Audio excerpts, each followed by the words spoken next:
മാഷാഅല്ലാ ഇന്ന് 4 ഡെലിവറി ഉണ്ട് കേട്ടോ. ഞാൻ ഡീറ്റെയിൽസ് പറഞ്ഞാൽ ഇതൊരു 13 വീഡിയോ ചെയ്തിട്ടുണ്ടായിരുന്നു. ഇത് പോകുന്നുള്ള ഫെബിൻ ജോസ് ആണ്, അതായത് അബുദാബിയിലേക്ക് മുസാഫയിലേക്കാണ് കേട്ടോ.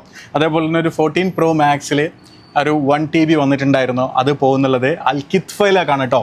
ഫുജൈറ കിത്ഫ എന്നുള്ള സ്ഥലത്താണ്. ഷുക്കൂർ ബ്രോ ആണ് ബുക്ക് ചെയ്തിട്ടുള്ളത്. അതുപോലെ തന്നെ ഒരു 25 Ultra വീഡിയോ ചെയ്തിട്ടുണ്ടായിരുന്നു. അത് എടുക്കുന്നത് സോണി ആൻ്റണിയാണ്. ഇത് ദുബായ് ഇൻഡസ്ട്രി സിറ്റിയിലേക്കാണ് കേട്ടോ പോകുന്നില്ല. ഓക്കെ, സോണി ആൻ്റണിയാണ്. അതേപോലെ തന്നെ ഈ ഒരു മാക്ബുക്ക് പോകുന്നുള്ള ഇഷാഖ് ബ്രോ ആണ്. ഇത് അബുദാബിയിലേക്കാണ് കേട്ടോ മാക്ബുക്ക് പ്രോ. ഓക്കെ, അപ്പോൾ സാധനങ്ങളൊക്കെ സെറ്റാണ്. ജസ്റ്റ് ഒന്ന് പാക്ക് ചെയ്യും, ഡെലിവറിൻ്റെ ഒന്ന് വെയിറ്റ് ചെയ്യുന്നുണ്ട് കേട്ടോ. അപ്പോൾ എന്തായാലും നാളെ രാത്രിക്ക് മുമ്പ് തന്നെ എല്ലാവർക്കും സാധനം കേട്ടോ. ഇത് ഇന്നലെ മിഞ്ഞാന്നൊക്കെ പേയ്മെൻറ്റ് ചെയ്തെന്നാളുണ്ട്, കാരണം ഇന്നലെ സൺഡേ ആയതുകൊണ്ട് ഡെലിവറി ഓഫായിരുന്നു. അപ്പോൾ ഇന്നാണ് സാധനം പോകുന്നുള്ളത് കേട്ടോ. അപ്പോൾ ജസ്റ്റ് ഒന്ന് പാക്ക് ചെയ്യട്ടെ, ജസ്റ്റ് വെയിറ്റ്. സാധനങ്ങളൊക്കെ പോകുന്നുണ്ട്. എന്തായാലും നാളെ രാത്രിക്ക് മുമ്പ് തന്നെ എല്ലാവർക്കും സാധനം കിട്ടും കേട്ടോ. അപ്പോൾ സെറ്റല്ലേ? സെറ്റ്. വേറൊന്നും പറയാനില്ല. അപ്പോൾ അസ്സലാമു അലൈക്കും, നമസ്കാരം.